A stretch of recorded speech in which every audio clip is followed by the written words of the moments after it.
on the floor of the Senate, and you have argued with your colleagues the need for an Aniama state, and don't even begin the conversation around marginalization, because that's the first thing, because people will say, we have Southwest 6 states, South 6 states, Northeast 6 states, North Central 6 states, Northwest 7 states, but Southeast 5 states.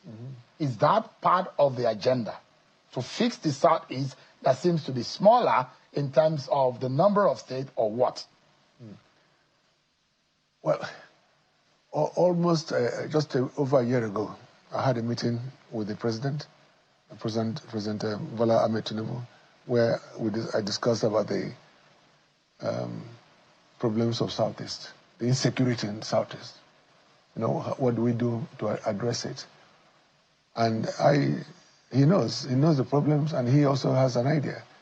The whole idea is that there should be some level of equity extended to the Igbos of Southeast by having an additional state. It wasn't going to be an easy task, you know, to create one, but it is doable. And I'm happy that we have come this far.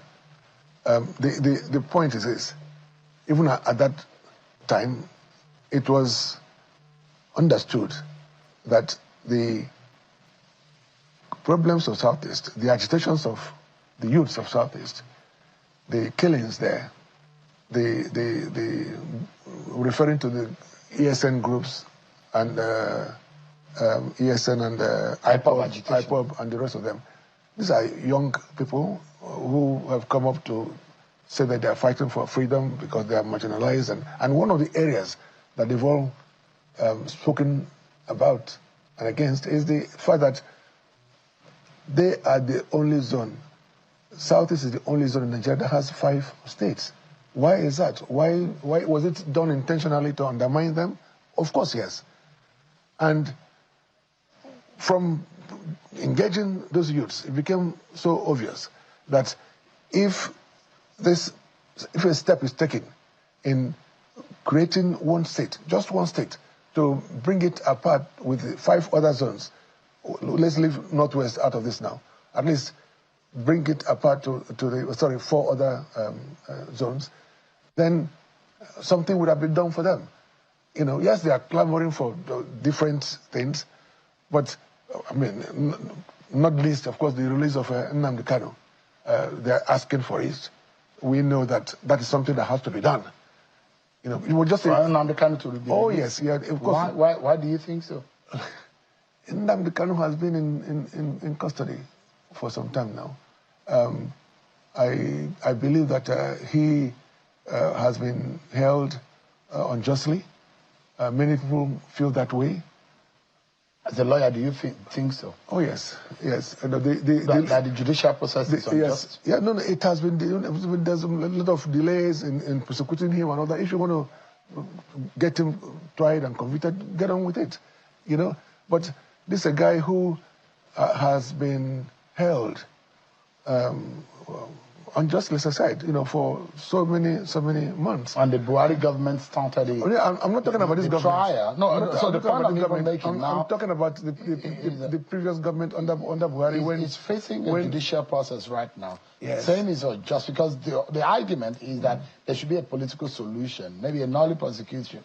Prosecution should be established on that for the case to be withdrawn. But there are those who say, well, there are allegations and it's left for the law for him to have his day in court, which is in process. But as you know, there has been some pronouncements by the Federal High Court, which has not been respected, you know. So his incarceration is the main reason for the crisis in Southeast. But the crisis started before he was even arrested. No. The killings, the burning of police stations, the killing of police officers and all whatnot. Well, look, the problem in Southeast is very different from what is in the Northeast or Northwest and all those areas. You know, the problem in the Southeast has to do with the perceived injustice by governments, successive governments. So what needs to be done? And one of it's why I'm here today, you know, talking about the creation of states to make up the number to 5. And then you have the release of Nnamdi Kanu. By the time you do these two things, I am almost certain that peace will return to Southeast. Let me ask you this question, Senator. I have spoken to so many youths in Southeast, from Southeast, and they have assured me that that they are prepared to be engaged by us, by the leadership. You know, when this is done, they don't want to die. The youths don't want to die. They want to go back to schools. They want to go back to their jobs.